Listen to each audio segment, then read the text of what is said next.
What's important to me about SA for South Africa and the world to remember? Oh, now we are totally international and we are digital. We are out there in the world.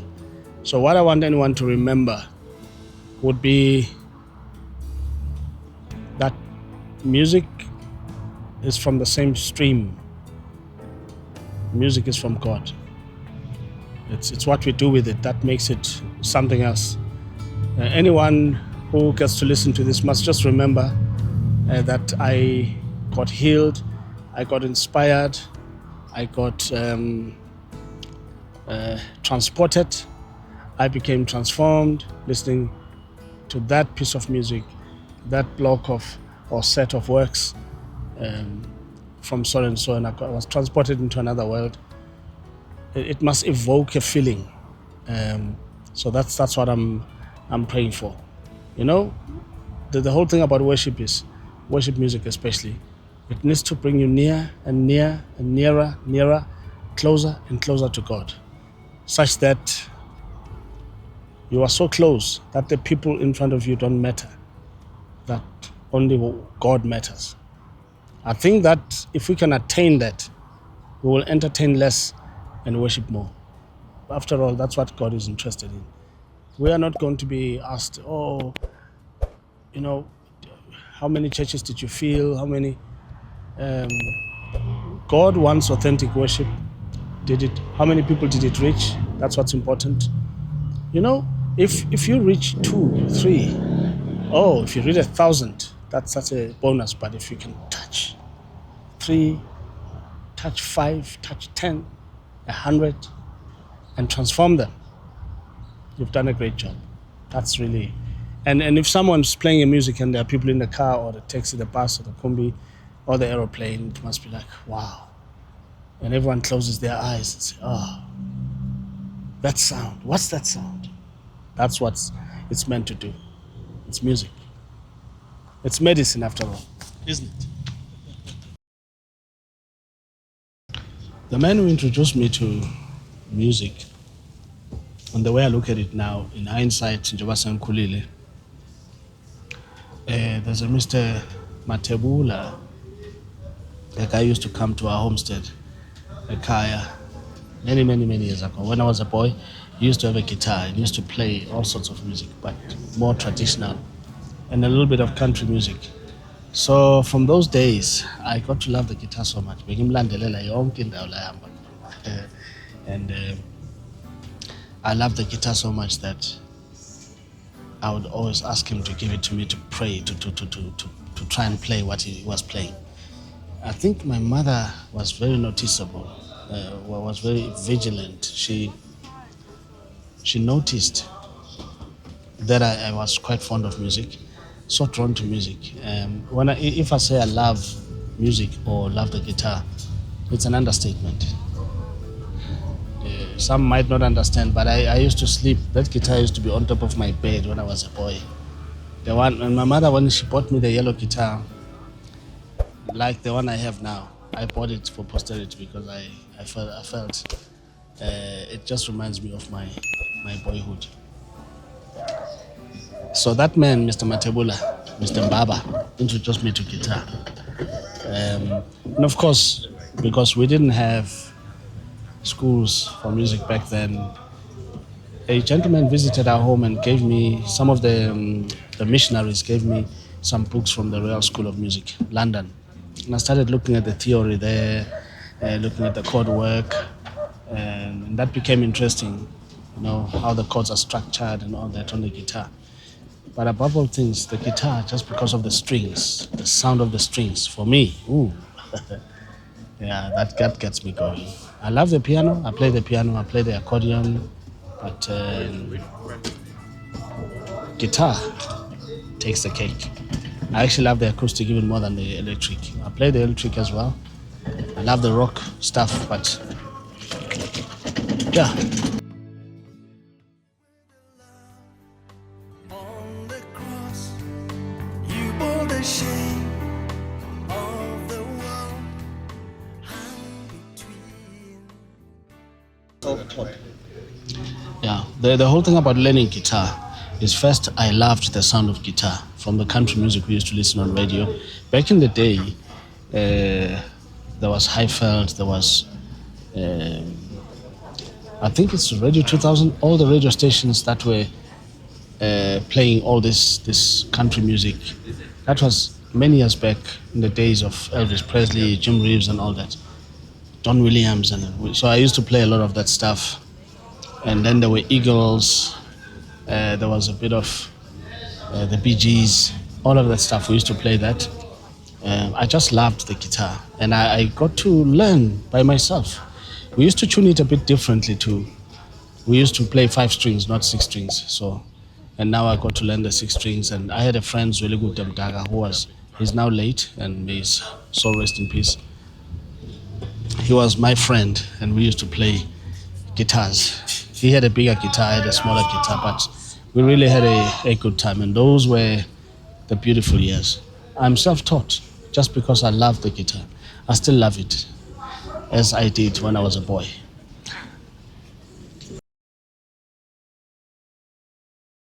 So when did the organ and the piano become a part of my sound?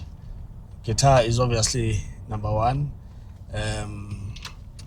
We had missionaries back in the day at the church where I grew up as a boy, and some of them would bring guitars, especially those coming from Switzerland, and there were ones that used to play the accordion, piano accordion. But as a matter of fact, my father had this piano accordion as well, which he played, and he said that he used to play it for my mother, back in the day. And so I got to love the sound. Also, the accordion is a bit different to the piano. I realized that some people were using keyboards, and it was more like the accordion, so I was easily able to learn to play left and right, because the left and right on the piano is different to the accordion. Only the right side is like the piano on the accordion. The left is buttons, which you play rhythmically. So it's a bit different. It's a certain art. So the two came together nicely.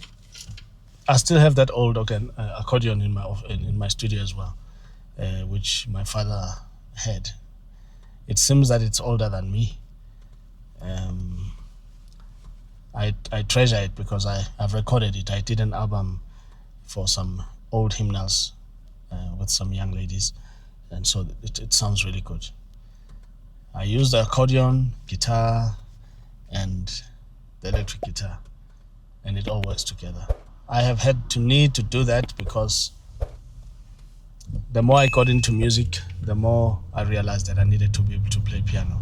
So I taught myself as well, and theory books and things like that, because I never had the time, neither the money in my earlier years to be able to attend music school. Those things were not available to us.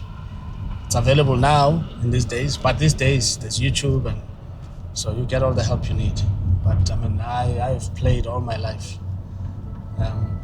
The thing about music is that with everything I've written and the way you play, either you're writing music or playing in a band, and I've played in many bands, or you're just doing self-accompaniment when you're playing by yourself. And music is quite broad, so I love all styles: traditional,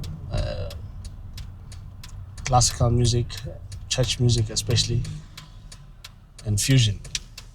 Yeah, those are the styles sort of that I like, that I've loved through the years.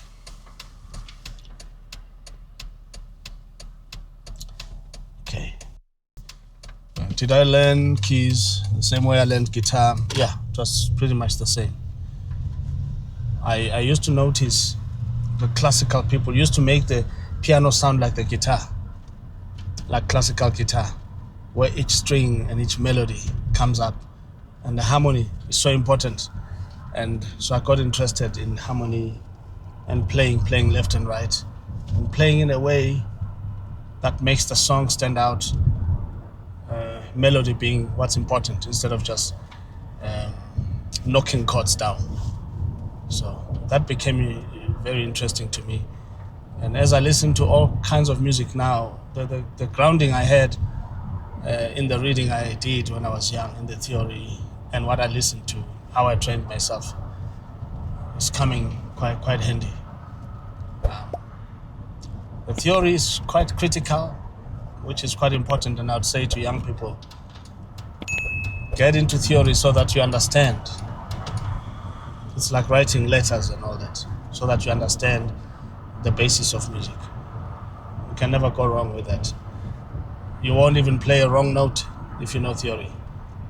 And then, of course, what's important is practice, practice, practice.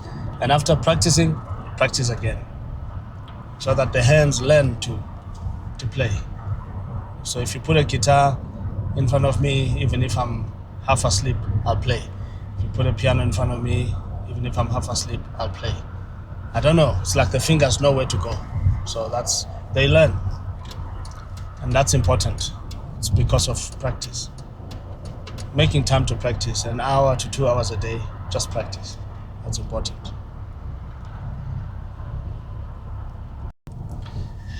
Was there a time when I felt that I was not learning anymore, but mastering them?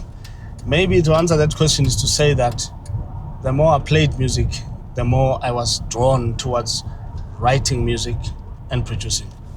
So I found myself, the more I learn, the more I want to write more music.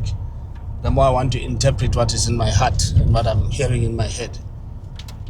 I've always maintained that I have this amazing 8-piece band in my head. And it's just amazing. It's got a brass section, it's got everything. So for me to get that music out means that I have to record it. So that's sort of the nexus between knowing how to play and producing something out of what you know, out of that knowledge. I enjoy writing music, arranging music, producing music. Yes. Yeah, the technicality aspect of music and the emotional part of it, they work together. But eventually you become there's a way where you become competent without thinking about what you're doing. And so what then matters is the emotion, because if I'm playing the piano, I probably will close my eyes quite a lot and look like I'm in a certain mood. If I'm playing the guitar, it's the same thing. You hug that guitar and what's more important is the emotion of the music, if there's anything like that, because that's what brings you to the people. It's what you give to the people. It's the gift to the people. In the setting of a church, which is where I am really, because my part is really to use music to worship God. There's a lot of emotion there. Like playing guitar, and you after singing, then you break into the rhythm of it and movement, and you maybe take a bit of a solo, and you start weeping because it's emotional. It's emotional. You can't. It's not something that you can just detach from. It's deeply, deeply emotional for me, anyway. So that's how I take music. It's emotional. So there's a bit of tears from time to time, and teary eyes, and then you keep quiet. You bite your teeth, but you continue playing. I think that's how music should be. That's how music. You shouldn't be afraid to cry. Anyway, I think I'm a crybaby musician. If I'm worshiping, it's not like being in the studio composing and being technical and thinking about, what's the balance in the instruments, the choir parts, are they balancing, what do we need reverb on that or chorus on that instrument, how's that voicing, and all of that stuff. It falls out the window when you're performing. The emotion takes over.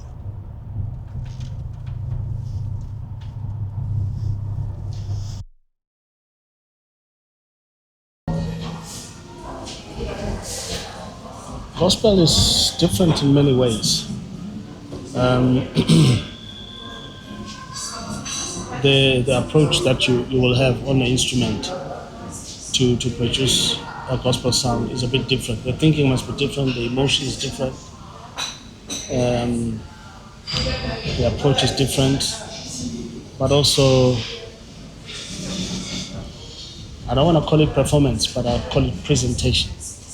It has to be different because you don't only play an instrument like piano, play hard all the time, as if you were in concert, classical concert, for instance. But if you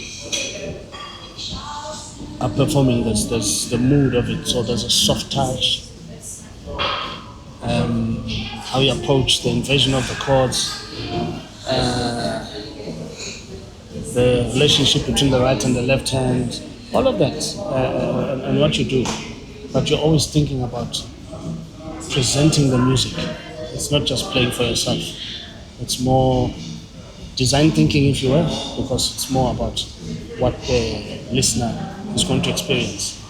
You're presenting an experience. It's more than just saying, I'm just doing a song for you. It's an experience. That's what it is.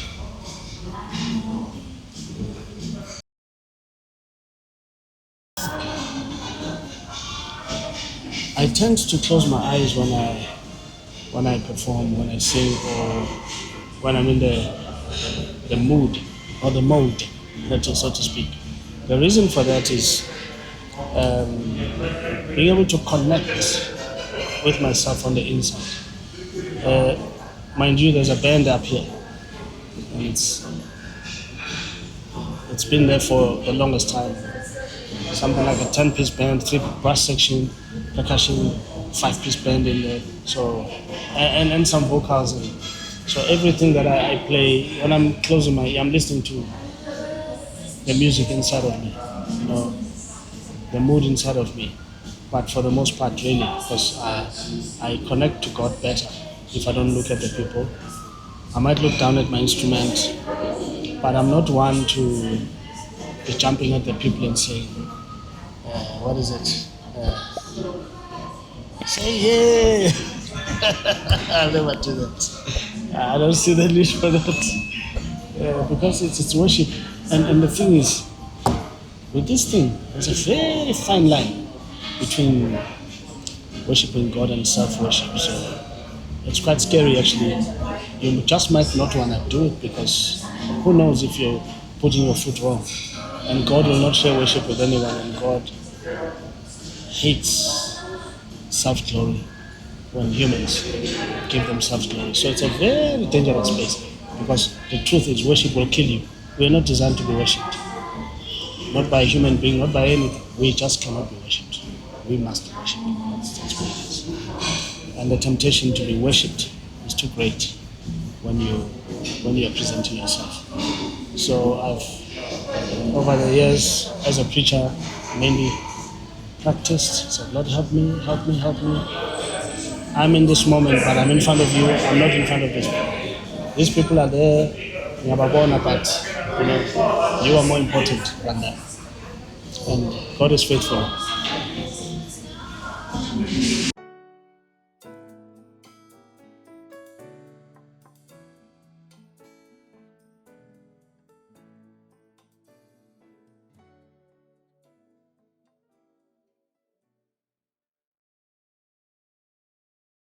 When I direct the engineer in a session in the studio, what I focus on is the vision, my vision of what I have for the song. So clearly, yes, we are recording sounds, but there are specific sounds I might want for song A, song B, song C. That becomes important. And also the structure of the song, what must come first, what's next, and how I hear it. If I'm recording guitars and they're being mic'd, there's a certain sound I want. I might use a finger or plectrum to play it. The kind of sound, like if I'm choosing between bass sounds, if I'm not using a live bass, all of those things. So you have to tell the engineer because he's carrying out your vision. bringing it to life. And it's very important. That is why we choose the engineers we work with. And also I can engineer too, but I don't want to sit on the machines and engineer while I'm thinking about the song and arranging and playing. It's better to have someone focusing on that so that I can focus on just composing the music. That's really how it works. You can sit in studio and do a full production by yourself, but it's nice to have an engineer where you focus on other things only. It works well.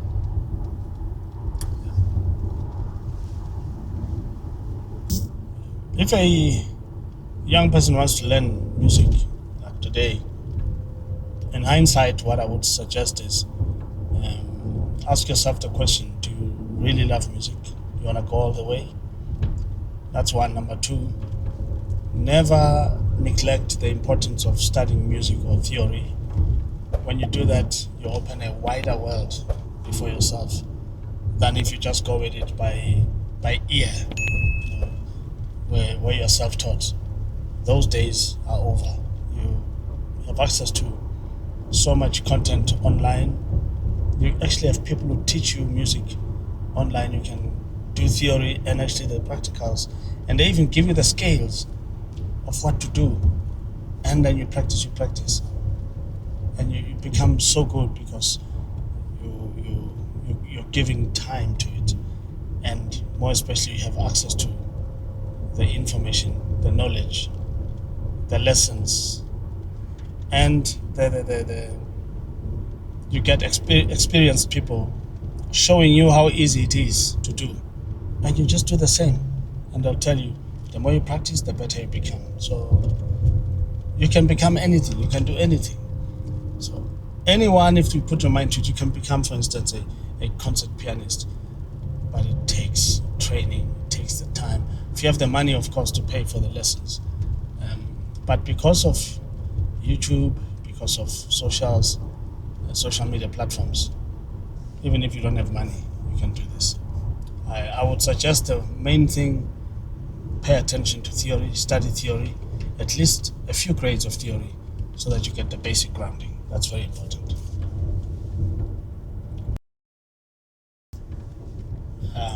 Instruments. Guitar for me represents joy, represents happiness, represents beauty, because that music is actually quite healing. Even if you just, I sometimes, if I take my guitar upstairs to my bedroom, each time I pass from it next to the door, I'll strum it, and the strings just ring. And I go to the other side of the closet, and I come back, I strum it again, it just rings. It's one of the most soothing, beautiful sounds. The keyboard or piano, of course, is nostalgic in many ways. It tugs at the strings of the heartstrings, as they call it. All of this is therapy. It's therapy. God gave us something beautiful when He gave us music, and the ability to actually create or play or perform or express yourself in this language called music is one of the most profound gifts that God could give to a human being. It's beyond. Music is a calling. I was just telling someone in our other discussion that it's not a profession for me, it's a calling. I love music that much. It sits next to what God is, because God created music and He must be worshipped wherever He is. There is joy, there's music, there's shouts, ululation. I don't know if the angels whistle, but there's noise out there. Noise up there around Him, and music is part of it.